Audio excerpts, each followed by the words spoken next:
Hello, welcome you all to my channel that is Knowledge Discourse. আমরা এই চ্যানেলের মাধ্যমে নলেজ ক্রিয়েশন থেকে ডিসিমিনেশনের বিভিন্ন আসপেক্ট নিয়ে আলোচনা করছি। তো আজকে যখন ভিডিওটা করতে বসি অর্থাৎ এবং টপিক নিয়ে ভাবতে বসি তখন যেটা মাথায় আসে আজকের দিন অর্থাৎ 26th এপ্রিল আমরা সবাই জানি এটা world intellectual property rights day. তাই আমার মনে হলো যে এই দিনের সাথে সাযুজ্য রেখে যদি একটা ভিডিও বানানো যায় এবং সেটা ভীষণভাবে নলেজ ডিসকোর্স এর সাথেও রিলেটেড, অর্থাৎ এটা ভীষণভাবে সঙ্গতিপূর্ণ। তো বিষয়টা কি সেটা নিয়ে আলোচনা করা যায়। আমরা জানি হিউম্যান এক্সিস্টেন্সের সঙ্গে সঙ্গে ভেরি গুড ওল্ড ডেজ যখন থেকে হিউম্যান এক্সিস্টেন্স শুরু হয়েছে তখন থেকেই কিন্তু তার ক্রিয়েশন অফ মাইন্ড, তার এক্সপ্রেশনও শুরু হয়েছে। সেটা তার থট হতে পারে, তার ফিলিংস হতে পারে, তার ডিফারেন্ট টাইপস অফ এক্সপ্রেশন হতে পারে এবং সেইগুলো বিভিন্ন মোড বা বিভিন্ন ফর্মসে রেকর্ডেড হয়েছে, maybe in book, maybe in any kind of printed ফরম্যাটে সেগুলো রেকর্ডিং হয়েছে এবং সেটা মানুষের মধ্যে ছড়িয়েছে। এবং পরবর্তীকালে যখন সোসাইটাল ডেভেলপমেন্ট হয় এবং তার সঙ্গে সঙ্গে টেকনোলজিক্যাল অ্যাডভান্সমেন্ট আসে, সেক্ষেত্রে হয়তো ফর্মস বা মিডিয়াম অফ এক্সপ্রেশনটা চেঞ্জ হয়েছে, ওয়ে অফ ট্রান্সমিশনটা চেঞ্জ হয়েছে, কিন্তু যে জিনিসটা রয়ে গেছে সেটা হচ্ছে হিউম্যান মাইন্ডস ক্রিয়েশন। এই বিষয়টাকেই আমরা আজকে আলোচনা করব। এই যে ক্রিয়েশন অফ হিউম্যান মাইন্ড, এটা one kind of asset, one kind of property. Generally আমরা প্রপার্টি বলতে কি বুঝি? জেনারেলি ইমুভেবল প্রপার্টি, যেরকম আমরা কোনো ল্যান্ড, বিল্ডিং, এটাকে আমরা ইমুভেবল প্রপার্টি হিসাবে কনসিডার করি। আরেক ধরনের কি প্রপার্টি হয়? Movable property.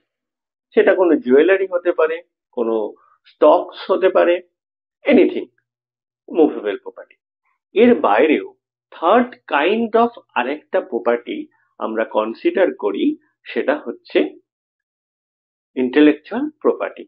অর্থাৎ হিউম্যান মাইন্ডের যে ক্রিয়েশন সেটাই হচ্ছে, বা ইন্টেলেকচুয়াল ক্রিয়েশন আরো ভালোভাবে বলতে গেলে হিউম্যান ইন্টেলেক্টের যে ক্রিয়েশন সেটাই হচ্ছে ইন্টেলেকচুয়াল প্রপার্টি।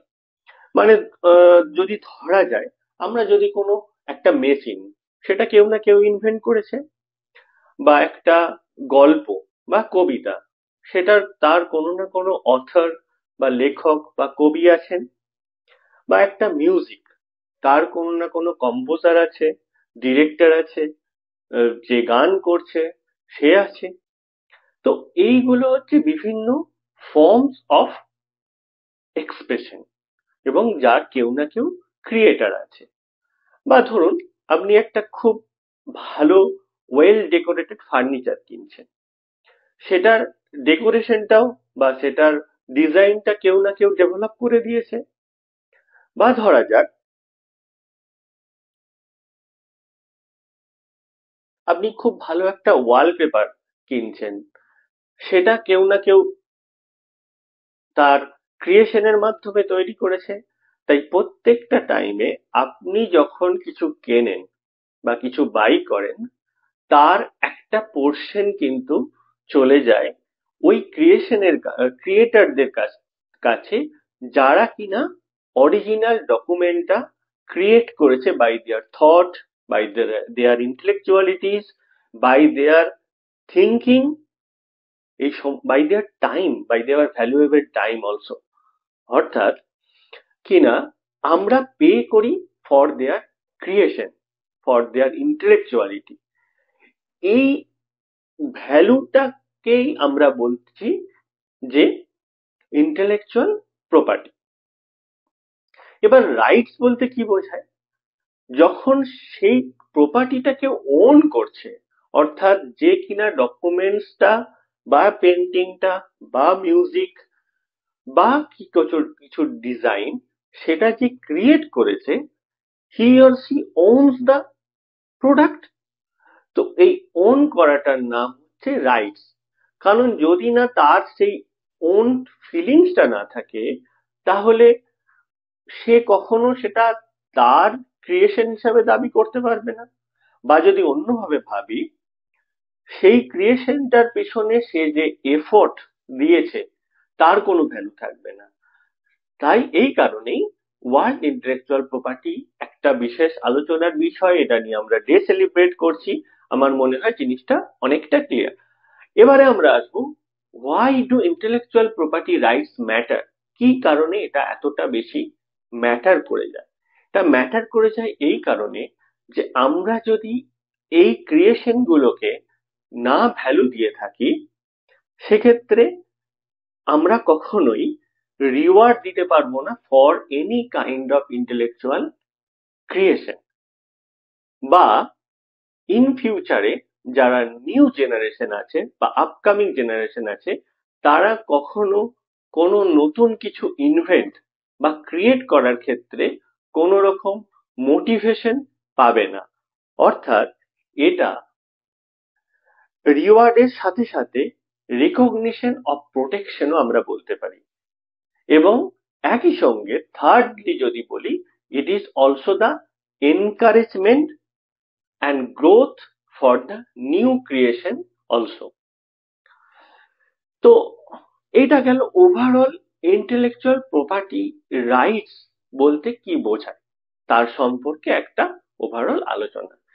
এরপরে আমরা আসছি যে এই আইপিআর বা ইন্টেলেকচুয়াল প্রপার্টি রাইটস এটা ঠিক কত ধরনের হয়, এবং এই যে বিভিন্ন ধরন বলছি সেগুলোকে ঠিক কি ভাবে ক্যাটাগরিক্যালি আলাদা করা যায়। প্রথমেই আমরা আসবো যে copyright. Copyright is one of the intellectual property right. Copyright deals with the domain of human creation. What kind of creation? Any kind of literary and artistic works. And this literary and artistic work includes any kind of text, any kind of writing in different forms, any kind of music, সেটা new music creation হতে পারে, new music compose হতে পারে, এবং any kind of works in fine arts, maybe it painting and sculpture. এর বাইরেও কোনো technological invention, যেমন creation of new electronic databases বা development of any kind of computer software. This arena comes under the area of copyright. এবং copyright is the exclusive right for the creator, যেটা বলে দেয় যে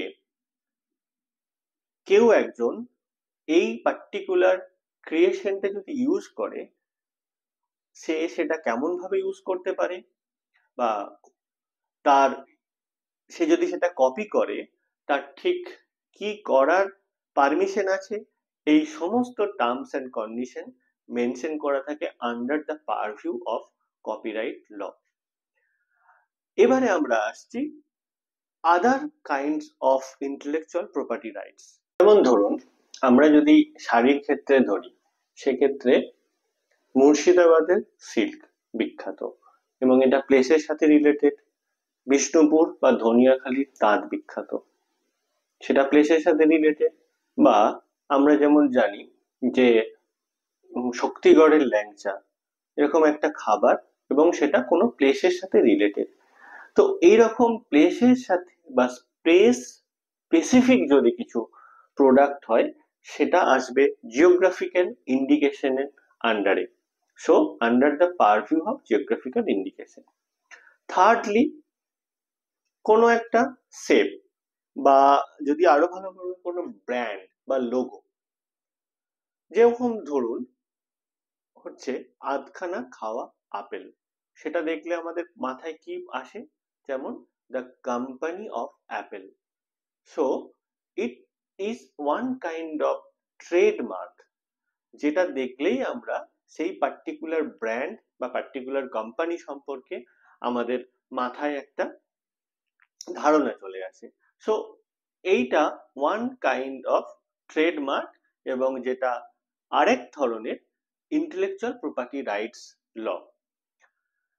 ফোর্থ যেরকম যদি বলি যে কোনো ইনভেনশন, ল্যাব ইনভেনশন হতে পারে বা এক্সপেরিমেন্টাল ইনভেনশন হতে পারে, সেরকম যদি হয় তো সেটা হবে আন্ডার পেটেন্ট ল।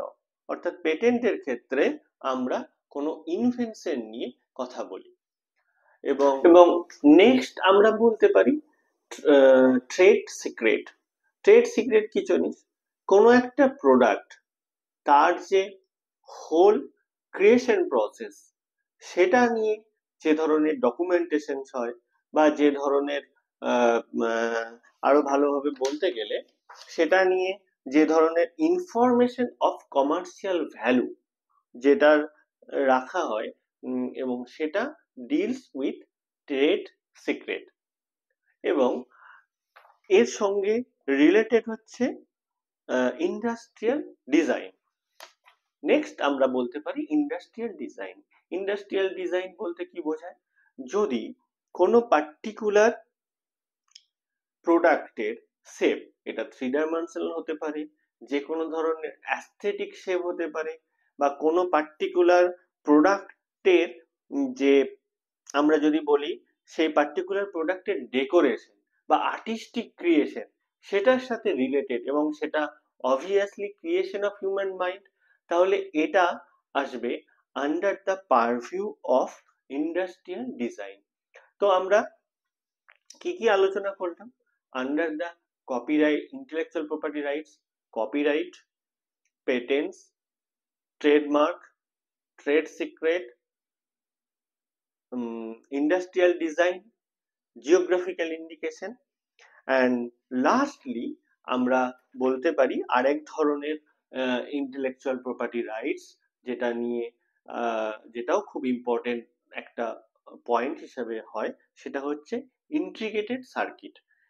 যে কোনো ধরনের elements maybe in it's complete form or maybe in its intermediate form in which at least one of active element whereby the interconnection are integrally formed and or a piece of material which is intended to perform an electronic function। অর্থাৎ কোনো একটা elements ক্রিয়েশনের last stage বা any kind of whole প্রসেসে যে electronically যে বিভিন্ন formation function নিয়ে কোন ধরনের করে, that is comes under the purview of integrated circuit. অর্থাৎ এই পুরো ইন্টেলেকচুয়াল প্রপার্টি রাইটসটা হচ্ছে basically honour of the right এবং বেনিফিট অফ দ্য সোসাইটি, এর মধ্যে একটা সুন্দর ব্যালেন্স তৈরি করা যাতে করে সোসাইটিও বেনিফিটেড হয় এবং তার সাথে ক্রিয়েটার সে তার হিউম্যান মাইন্ডের ক্রিয়েশন বা তার থট ক্রিয়েশন বা তার ইন্টেলেকচুয়াল ক্রিয়েশন সেটাও সঠিকভাবে জাস্টিফাই হয়। Thank you.